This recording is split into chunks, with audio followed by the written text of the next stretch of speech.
Hello and welcome to CX Today. My name is Charlie, and today I am delighted to be joined by Dave Michels, lead analyst at Talking Points. Dave, thank you very much for joining us once again. Always great to speak to you. It's a little show. I missed the big show, so we got the little show. Yeah, absolutely. A little show this time instead of our usual big news show.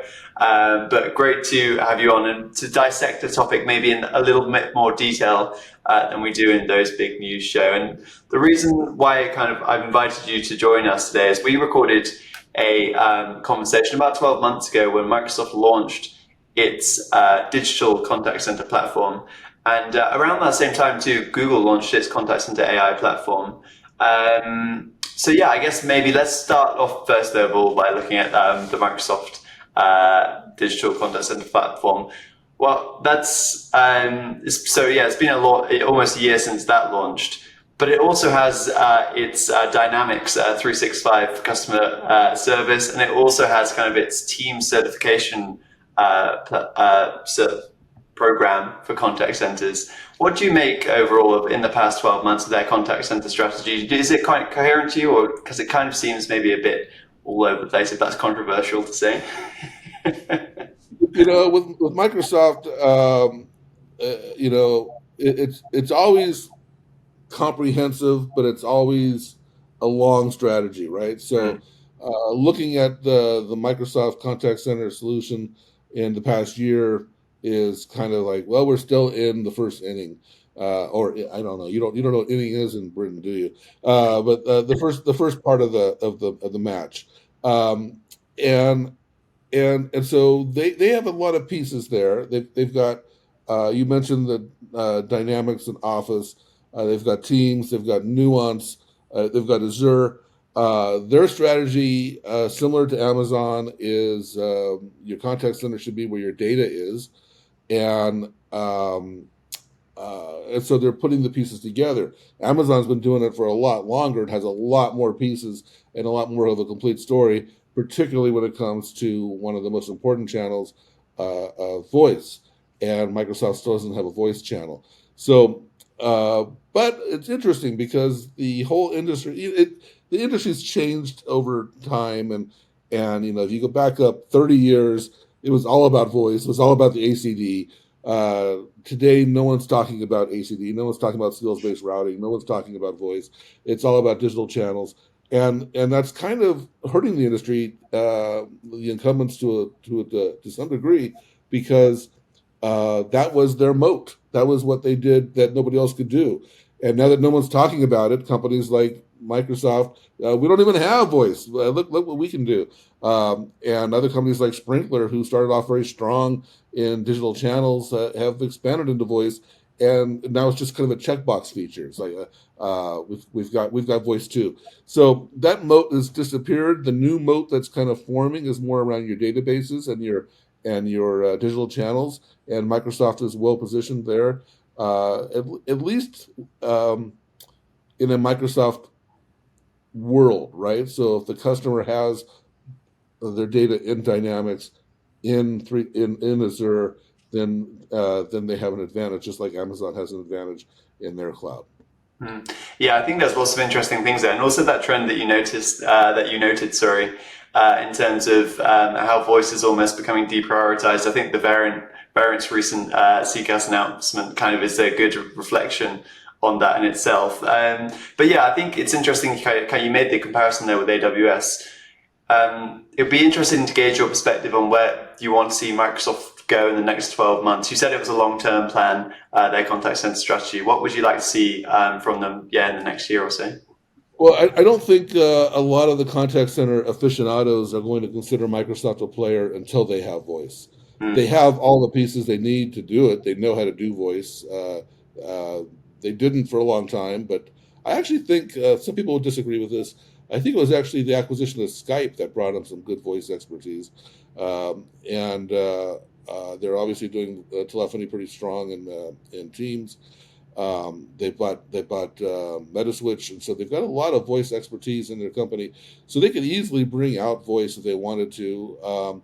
It's more likely, in my opinion, that Microsoft would make some sort of acquisition. There's a lot of CCaaS providers in this space that would like to be acquired. who we just saw, LifeScience just got acquired, kind of for parts. So there's a lot of proven technologies out there that are that could be acquired. So I think the next thing that Microsoft has to do, I don't know if it's the next thing, but I think until this happens, I think Microsoft will always be dismissed as a incomplete solution. Companies, like Gartner and their Magic Quadrant, CCaaS, you don't even qualify. You can't even be included in that report unless 50% of your contact center revenue is inbound voice. So Microsoft is not going to be in that report unless they change that requirement. And Gartner has that requirement because they feel that inbound voice is a huge part of the equation. So unless that changes, and it probably will change a little bit, probably, I don't think it'll go away. It might go down from 50% to something smaller. But until Microsoft gets that component, I don't think they're going to be considered a full-blown CCaaS provider for until then. Yeah, absolutely. I think there was lots of really great insights there, and it'll be interesting now to kind of almost compare Microsoft and those 12 months. They've been in it longer than with their dynamic solution, but almost to compare their contact center journey with Google now. So it's been 12 months since Google released its contact center AI platform. They've been quite quiet within those 12 months, but I spoke to the product manager at Google a couple of weeks ago, and he gave me a rundown of the solution. There were some really interesting things in there. The mobile first architecture was really great. The Kubernetes kind of base was very impressive too. So I don't know, maybe the question to ask you is kind of what have you made of their first kind of 12 months as a CCaaS platform? I think it's a fantastic solution. I think it's going a little slower than many of us had expected, but they're also working extremely quickly at the same time. I mean, they partnered up with UJET for their CCaaS engine to try to leverage what they've been doing for years in contact center AI, and that gave them the benefit of an agile startup. And they're working, very, very quickly. But it also is a smaller company, and Google's a big company, and so they had a lot of gaps to fill. And so they've been focusing on that.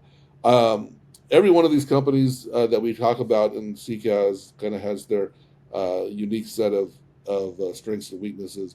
And so Google's got one around AI, and you just got one around mobility, and those are two powerful combinations to have in a solution. I think that that mobile first play is really, really very logical. And Google's doing the same thing as Microsoft in the sense that they're building out a complete solution, betting on your data. And so they've got Google Cloud instead of Azure. They've got Workspace instead of 365, and they've got a leg up on Microsoft, and they've got proven CCaaS telephony capabilities, inbound voice capabilities. And of course, as a CCaaS provider, Google brings incredible scale and global reach, a strong brand. And so I think that you've got the three hypervisors all in their hats in the ring. Amazon is the most mature, and many would argue that it's not mature. Google is probably number two, coming up with all the pieces together very nicely, and then Microsoft is kind of in a third place in building their solution. There's no question in my mind that the hypervisors are coming. They're all going to be in this space, and they're all going to have some incredibly robust solutions. That will mean some pressure on some smaller providers. But I think there's one thing we're seeing is the concept of CCaaS is growing dramatically and becoming much more important. And so there's actually a bigger market here than there used to be. And so there's room for some of these big companies. That brings about a really interesting conversation in itself around kind of what happens to the more traditional contact center players like the Avayas and Cisco. I want to come back to that. I'm just going to put a pin in that for now, but I think that's a very interesting point actually. And maybe just kind of reflecting back on Google Contact Center for now, what would you maybe like to see from them within the next year or so? I'll ask you the same question as I did for Microsoft. I think they have all the pieces. Contact centers move slowly, and Google is going to be interested primarily in big wins, big enterprise accounts, and that takes time. And so I think that we're all kind of waiting to see not only which big enterprises they win, which ones will go public, and the success stories. And a lot of us were hoping that would happen a lot quicker, but realistically, this just doesn't happen very quickly. And so bigger contact centers take a lot of time. They're very cautious, and just the implementation time, forget the evaluation time, just the implementation time takes a considerable amount of effort. So I think we're all kind of waiting to see what's going to happen with Google. I do like the solution quite a bit. I think that Google brings a lot to the table. Google's kind of in this interesting position. I guess they all are to some degree, but a little more with Google, where they are both a partner with almost everybody. They've got the CCAI solution. Almost every major contact center provider supports Google CCAI. And so but then Google's also saying part of what makes our homegrown solution so great is Google CCAI. So they've got to somehow make their solution better or different than what everybody else has, which is tricky when you're a good partner. And so there's that. But also the Chromebooks, and people dismiss the Chromebooks, but the Chromebook is one. I mean, again, go back in time, the Windows desktop was the standard desktop for an agent. Well, if you go back in time, it was a fancy phone set, but then that was replaced by a Windows laptop or desktop, and we sent all the agents home during the pandemic with Chromebooks, and that was a huge success story. And so almost every one of the major CCaaS providers now is a Chromebook partner with Google. So so Google's got this delicate line. They're one of the only ones that can actually say they have an end-to-end solution because they have the Chromebook on the desktop and they have GCP in the back end, and they can actually do some pretty nice solutions with that. And so they're in a tricky position because they've got this partner relationships and they're also a competitor. So. Yeah, I think it's going to be a fascinating to see kind of what happens. I imagine the Chromebooks, as you say, is actually an important point because in the US, I know a lot of contact centers have now moved to Chromebooks because of the security record. I remember the Google team were pushing that quite hard at the Contact Center Expo in London last year, and they were kind of showing the stats around that, and it was impressive. And it'll be interesting to see how they kind of converge a lot more of the solutions that you mentioned earlier, kind of the workspace, also Dialogflow and the UCaaS system and things, and how they kind of merge them together. I think that'll be interesting to watch. So it sounds like almost kind of Google perhaps ahead of Microsoft right now, but as you say, it's a long-term play for Microsoft in this, so that could indeed change in the future. But maybe now let's kind of move back to the conversation that I said we put a pin in, and that is kind of what happens to kind of the likes of Avaya and maybe Cisco. Now all these entrants are converging on the space. Kind of, we've talked about Microsoft and Google, but there's also Zoom, Salesforce, Sprinklr, Variant, and as you said, there'll be more of the big players from other realms of enterprise tech kind of converging on the contact center too. What do you think? Yeah, so what do you think that means for those Avayas and Cisco's and Genesys? You know, it's a really interesting question, Charlie, because there's been an assumption for I don't know 20 years that cloud will replace all legacy or premise-based solutions, and I think we're beginning to realize maybe that's not true. Both Cisco and Avaya are still in this game, and they're both looking at pretty bright futures. I think that we're somewhere around halfway point in terms of number of agents that are in the cloud versus premises-based or legacy systems.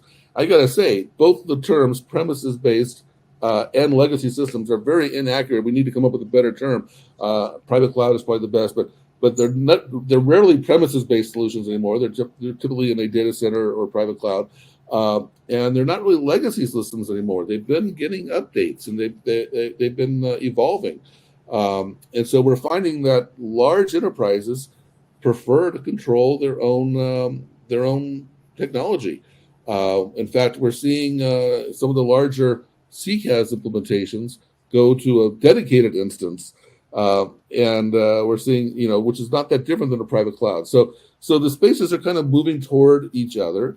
And actually, Cisco and Avaya are both in pretty good positions right now. Avaya just came out of Chapter 11. They probably have the best financials they've had in a decade. So they actually have money now. They have still a huge installed base. They've got proven leadership all of a sudden, and they think that they are in a great position. Cisco is reporting pretty strong growth, very strong pipeline, and they believe that they too are in a great position. So both of them are being bolstered a little bit because Genesys exited that market. They didn't technically exit, so I get corrected when I say that. But they're all in on CCaaS. But let's put it that way. That I can say. So the private cloud business is looking pretty good. Yeah, it's interesting you say that, actually. I mean, I saw a stat from Metrigy, I think at the start of the year, that said 79.5% of contact centers were still, something like that, was still on premise, which is kind of astounding given everything we've been through with the switch to remote working and everything. That was sponsored by Mitel. I don't know if that has something to do with it, but It depends how you count, right? Because if you count yeah. contact centers, there's a lot more small contact centers, and so the numbers favor the cloud. If you count agents, some of these organizations, 20,000, 50,000, whatever agents, and so it only takes one account to have a tremendous number of agents. And so when you count agents, you're still about half on these private cloud solutions. And some of these solutions are extraordinarily complex and customized, and they're not good fits for CCaaS.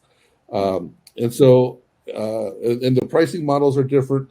So I think we're going to see both sectors do well. I wouldn't be surprised to see more entrants in the what they call CC infrastructure game. But right now, it's primarily, as you mentioned, Mitel, and then on the enterprise side, it's more Avaya and Cisco. There's still a lot of Genesys out there that hasn't been displaced yet. Genesys is hoping they'll go pure cloud, but I think that might be wishful thinking. Yeah, it's interesting actually to think. We were talking about at the start of this conversation that Microsoft may consider rolling up another company to kind of increase its footprint within the contact center game. It might seem crazy to say, because obviously it's Avaya in its right, it's its own big company with a huge legacy base, but could that possibly be a target, or could you ever see something like that happening within the contact center space? You, that's a great question, Charlie. I think that there's been a lot of people that have thought at one point that a company like Microsoft would acquire a company like Avaya and turn it into a pure software play. They've had plenty of opportunity to do that. There's no indication that Microsoft has any intent or desire to do that, and I doubt that's changed, particularly now that the company's become more expensive to acquire. So I don't think that's very likely. I think that the focus of the industry is switching to digital channels, and so that core engine that Avaya has is less valuable than it once was, but remains extremely valuable to the customers that value that. And so, no, I think Microsoft is probably going to build out their own thing or acquire a very small company for the acqui-hire and some core technologies, but not go after an acquired customer base. Yeah, I think that was a question maybe from Fantasyland and mine, but it would be a great story for me to cover, I'm sure, on CX Today. But I think that's been a great conversation. I mean, we've covered a lot there within those past 20 minutes. So thank you very much for joining us today, Dave. Sure, thank you. Excellent. And also, thank you to everybody for watching. Bye for now.